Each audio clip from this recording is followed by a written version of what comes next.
Hi guys, welcome back to my channel. तो आज मैं आप लोगों के साथ यू आर माई ऑब्सेशन का थर्ड पार्ट शेयर करूंगी। वांगची के अग्रीमेंट से विहिंग को थोड़ा गुस्सा आ गया था। तभी वो गुस्से में कहता है, क्या तुम हमारी मजबूरी का फ़ायदा उठाना चाहते हो? तभी वांगची बहुत ही सॉफ्ट वॉइस में कहता है, नो विहिंग, ये तुम्हारी मर्जी है। अगर तुम अग्रीमेंट में साइन करोगे तो तुम हमारे लिए काम करोगे, और अगर नहीं करोगे तो मैं तुम्हें फ़ोर्स नहीं करूँगा। वांगजी की वॉइस बहुत सॉफ्ट थी, या यूँ कहो कि वो अपना बेस्ट विहिंग के सामने रख रहा था, जो विहिंग को बहुत पसंद आया। इसीलिए थोड़ा सोचने के बाद वो अग्रीमेंट में साइन कर देता है। उस अग्रीमेंट में 3 कंडीशंस थी। पहली ये थी कि विहिंग 1 साल से पहले जॉब को नहीं छोड़ सकता, और दूसरी ये कि उसे लैन हाउस में रहना होगा, और तीसरी ये कि वो जो चाहे कर सकता है, लेकिन उसे हर समय वांगची के साथ रहना होगा। विहिंग को समझ आ रहा था कि वांगची क्या करना चाहता है, पर वो श्योर नहीं था। तभी विहिंग सोचता है, शायद वो मेरा मेड है, इसीलिए वो मेरे साथ ज़्यादा से ज़्यादा समय बिताना चाहता है। ऐसा हो सकता है, पर मैं श्योर नहीं हूँ। वांगची ने देखा कि विहिंग डीप थॉट में खोया हुआ था। थोड़ा सोचने के बाद विहिंग कहता है, ठीक है मिस्टर लैन, मैं तैयार हूँ, लेकिन मेरी भी एक शर्त है। मैं जब चाहूँ अपनी फैमिली से मिल सकता हूँ। तभी वांगची कहता है, ठीक है, तुम अपनी फैमिली से जब चाहो तब मिल सकते हो, मैं तुम्हें इसके लिए नहीं रोकूंगा। लेकिन विहिंग कंफ्यूज था। अब वो पूछता है, पर मेरा काम क्या है? वांगची ने स्मित करा और कहा, तुम्हें कल पता चल जाएगा। विहिंग भी अग्रीमेंट में साइन कर देता है। अब वांगची कहता है, मेरा ड्राइवर तुम्हें कल 8 बजे लेने आ जाएगा। विहिंग नोट करके वहाँ से जाने लगता है। वांगजी उसे देखता रहा जब तक वो उसकी आंखों से ओझल नहीं हो गया। विहिंग के जाने के बाद वांगजी ने अपने कंप्यूटर स्क्रीन में देखा। अब वो कहता है, मुझे फ़र्क नहीं पड़ता कि अभी तुम्हारे दिमाग में क्या है, पर याद रखना, फ्यूचर में तुम्हारे दिल और दिमाग में सिर्फ मैं हूँगा। अब विहिंग जैसे ही रेस्टोरेंट में पहुंचा, वहां उसके सभी दोस्त थे। तभी यानली कहती है, आशन, क्या हुआ? मिस्टर लैन ने क्या कहा? तभी विहिंग कहता है, मेरे पास गुड न्यूज़ है, वो हमारे साथ पार्टनरशिप करना चाहते हैं। ये सुनकर यानली बहुत खुश हो गई थी, लेकिन तभी जियानचेंग गुस्से में कहता है, लेकिन उसके बदले विहिंग को उसके साथ 1 साल के लिए काम करना होगा, और 1 साल से पहले वो नौकरी नहीं छोड़ सकता, यहाँ तक कि उसे लैन हाउस में वांगची के साथ रहना होगा। तभी नी हुशान कहता है, हाँ, वो हमारा फ़ायदा उठा रहा है। तभी विहिंग उन सबको चुप कराते हुए कहता है, नहीं सीजे, उन्होंने मेरे ऊपर कोई प्रेशर नहीं डाला, ये सब मैं अपनी मर्जी से कर रहा हूँ। तभी जियान चैंग को और भी ज़्यादा गुस्सा आ गया था। अब वो कहता है, तुम एक ओमेगा हो, और तुम एक अननोन अल्फ़ा के साथ कैसे रह सकते हो? तभी विहिंग उन्हें बताता है, वो कोई अननोन अल्फ़ा नहीं, मेरा मेट है। ये सुनने के बाद जियान चैंग और नी हुशान एक साथ कहते हैं, क्या? वो दोनों शॉक हो गए थे। तभी यानली खुश होते हुए कहती है, आशान, मैं तुम्हारे लिए बहुत खुश हूँ। फाइनली तुम्हें तुम्हारा मेट मिल गया। ये सुनकर विहिंग थोड़ा शाई फील कर रहा था। वो शर्माते हुए कहता है, थैंक यू सीजे। तभी नी हुशान मुंह बनाते हुए कहता है, अब मेरे समझ आया कि तुम उसके ऑफिस से बाहर आते हुए इतने खुश क्यों लग रहे थे। विहिंग नी हुशान को आँख दिखाते हुए कहता है, अपना मुंह बंद करो। अब उसने यानली से कहा कि सीजे, वेंचिंग और वेन्निंग को इस बारे में मत बताना। यानली ने नोट किया। उन दोनों की बातें सुनकर नी हुशान कहता है, तुम्हारी सिस्टर और विहिंग ने अपने सोलमेट्स ढूंढ लिए हैं। अब बस मैं और तुम ही बचे हैं। तभी जियान चैन कहता है, सिर्फ तुम अकेले बचे हो। ये सुनकर नी हुशान पाउड बनाते हुए कहता है, इसका मतलब सिर्फ मैं अकेला बचा हूँ। और उसको ऐसे देखकर वो तीनों सिबलिंग्स जोर जोर से हंसने लगे। अब अगली सुबह विहिंग वांगजी के हाउस जाने के लिए रेडी हो रहा था। उसने अपना सामान भी पैक कर लिया था। तभी उसकी बहन यानली उसके रूम में आती है। उन्होंने विहिंग के सर में अपना हाथ रखकर कहा, आशन, अपना ख्याल रखना। विहिंग भी स्माइल करता है और कहता है, ठीक है सेजे, आप भी अपना ध्यान रखना। तभी जियान चैन भी वहाँ आ गया था। वो कहता है, मुझे तो ऐसा लगता है कि तुम वहाँ बड़ी प्रॉब्लम खड़ी करने वाले हो। ये सुनकर विहिंग उसे टीज करते हुए कहता है, मुझे पता है तुम मुझे मिस करने वाले हो, लेकिन मुझे ज़्यादा मिस मत करना। जियान चैंग चिल्लाते हुए कहता है, कौन याद करने वाला है तुम्हें? मेरे पास इतना टाइम नहीं कि मैं तुम्हें मिस करूं। तभी उन्हें घर के आगे कार का साउंड सुनाई दिया। विहिंग ये सुनकर कहता है, ओके सीजे, अब मुझे चलना होगा। जियान चैंग पीछे से कहता है, अपना ध्यान रखना। विहिंग ने उसे चिढ़ाते हुए कहा, ओके ब्रदर। ये सुनकर जियान चैंग अपनी आइज़ रोल करने लगा। वहीं वो अपने दिमाग में सोच रहा था, अगर मिस्टर लैन ने मेरे भाई के साथ कुछ किया तो मैं उसे छोड़ने नहीं वाला। अब ड्राइवर कार को लैन मैंशन के सामने जाकर रोकता है। उसने गाड़ी रोकने के बाद कहा, सर, हम पहुंच गए। विहिंग कार से उतरा। लैन मैंशन वाकई में काफ़ी बड़ा था। जब उसने चारों तरफ नज़र घुमाई तो वहाँ पर पिंक रोज़ का एक गार्डन था, जिसे देखने के बाद विहिंग के चेहरे में स्माइल आ गई थी। तभी उसके सामने एक लड़का आता है। उसने कहा, हेलो सर, मेरा नाम योंग है, अंदर आइए, किंग आपका इंतज़ार कर रहे हैं। विहिंग भी स्माइल करते हुए कहता है, मेरा नाम विहिंग है।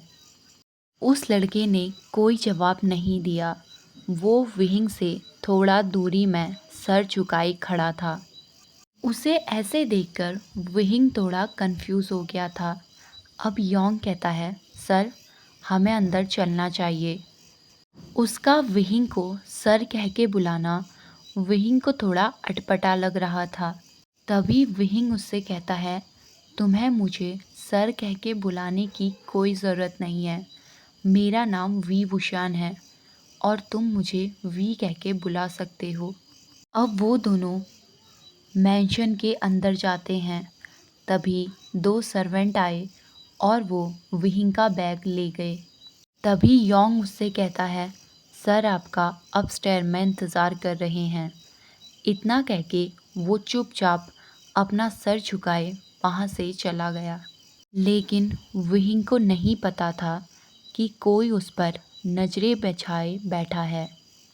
विहिंग की हर हरकत पर उसकी नज़र थी, जो विहिंग के हर मूव को देख रहा था अपनी टीवी स्क्रीन पर।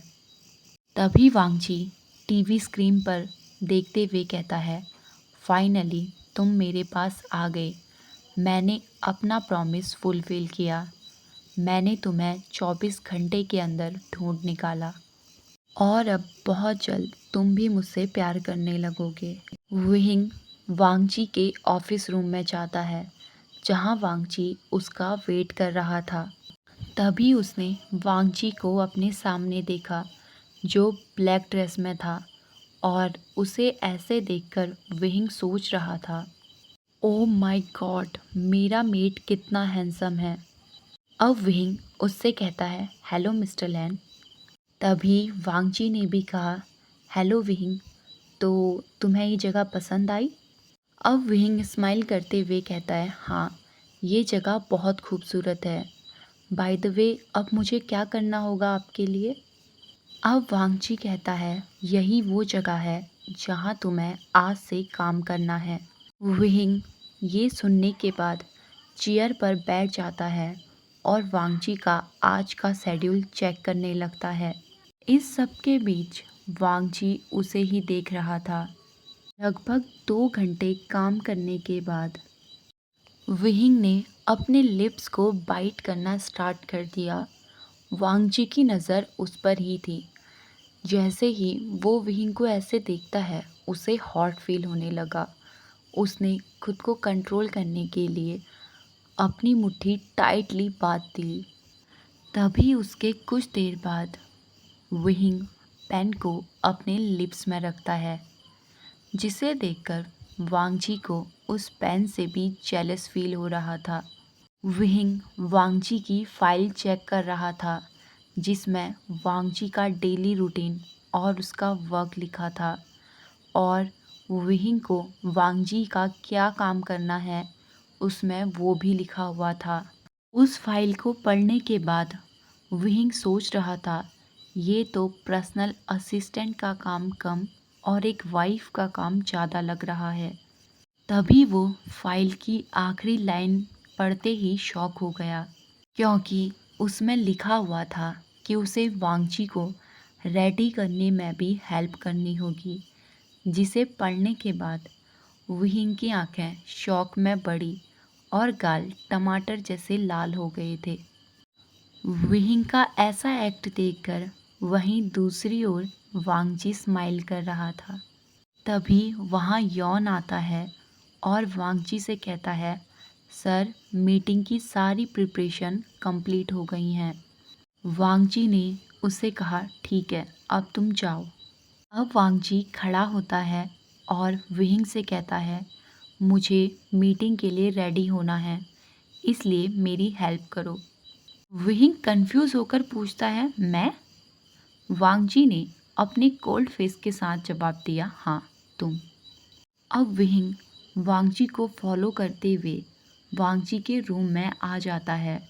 उसने वांगजी के वार्डरोब से उसके लिए कुछ फॉर्मल ड्रेस चूज़ करी और उसे पहनाने में मदद करने लगा। तभी अचानक से विहिंग की हार्ट बीट फास्ट हो गई, क्योंकि विहिंग उसे टाई पहना रहा था और वो दोनों काफ़ी क्लोज थे। साथ ही में उन दोनों के लिप्स भी बहुत क्लोज थे। तभी विहिंग थोड़ा पीछे जाने लगा, लेकिन वांगजी उसे कमर से पकड़कर कहता है, तुमने अभी तक अपना काम नहीं किया है, इसीलिए तुम अभी नहीं जा सकते। अब विहिंग वांगजी को उसके टाई पहनाने में मदद करता है। वांगजी ने विहिंग के लिप्स के नीचे मोल पर भी नज़र डाली, जिसे देखकर वांगजी विहिंग के क्लोज आने लगा। ये देखकर विहिंग नर्वस हो गया था, इसीलिए वो अपनी आंखें बंद कर लेता है। वांगजी धीरे धीरे उसके पास आ रहा था। तभी सडनली वांगजी का फ़ोन रिंग कर गया, जिसे देखकर वांगजी फ्रस्ट्रेट हो गया था। तभी वांगजी फ़ोन पिक करके कहता है, क्या हुआ? सामने से बोला, सर गाड़ी रेडी हो गई है। वांगजी ने बिना कुछ कहे कट कर दिया। अब वो विहिंग से कहता है, हमें चलना चाहिए। विहिंग भी नोट करता है। वहीं विहिंग सोच रहा था, ये मैं क्या करने वाला था। वो खुद को ही कर्ज करने लगा। अब वो दोनों ऑफिस में पहुंच गए थे, जहां वांगजी के और बिजनेस पार्टनर भी आए हुए थे। वहीं वेंचाओ भी आया हुआ था, जिसकी नज़र सिर्फ विहिंग पर थी। मीटिंग फिनिश होने के बाद वेंचाओ वांगजी से कहता है, आपका आइडिया काफ़ी अच्छा है मिस्टर लैन। अब वो विहिंग की ओर देखकर कहता है, और आपकी पसंद भी। इस बात पर विहिंग उसे इग्नोर करता है, लेकिन वांगजी की आंखें डार्क हो गई थी। उसे गुस्सा आने लगा था। तभी लैन सिचेन ने वांगजी की हालत देख ली थी। तभी वो बात को संभालते हुए कहते हैं, अब हमें अग्रीमेंट साइन करना चाहिए। तभी विहिंग वेंचाओ की ओर अग्रीमेंट बढ़ाता है। लेकिन वैन चाओ ने अग्रीमेंट छोड़कर वुहिंग का हाथ पकड़ लिया। ये देखते ही वांग जी वुहिंग का हाथ वैन चाओ से छुड़ाता है और फाइल को पकड़कर फाड़ देता है। उसने कोल्ड वॉइस में कहा, मीटिंग इज़ ओवर। वांग जी की कोल्ड वॉइस को सुनकर मीटिंग हॉल में सब डर गए थे। इससे पहले कोई कुछ समझ पाता, वांग जी ने वैन चाओ की सारी उंगलियां काट दी, जिसे देखकर वुहिंग डर के मारे कांप रहा था। वहीं वैन चाओ दर्द से चिल्ला रहा था। अब वांग जी वुहिंग का हाथ पकड़ता है और उसे खींचता हुआ उसके ऑफिस से बाहर ले आता है। वुहिंग खुद को छुड़ाने की कोशिश कर रहा था, लेकिन वांग जी ने उसका हाथ नहीं छोड़ा। ओके गाइस, आज के लिए बस इतना ही। मिलते हैं हमारी नेक्स्ट वीडियो में। तब तक के लिए हंसते रहिए, मुस्कुराते रहिए एंड हैप्पी रहिए। Bye bye.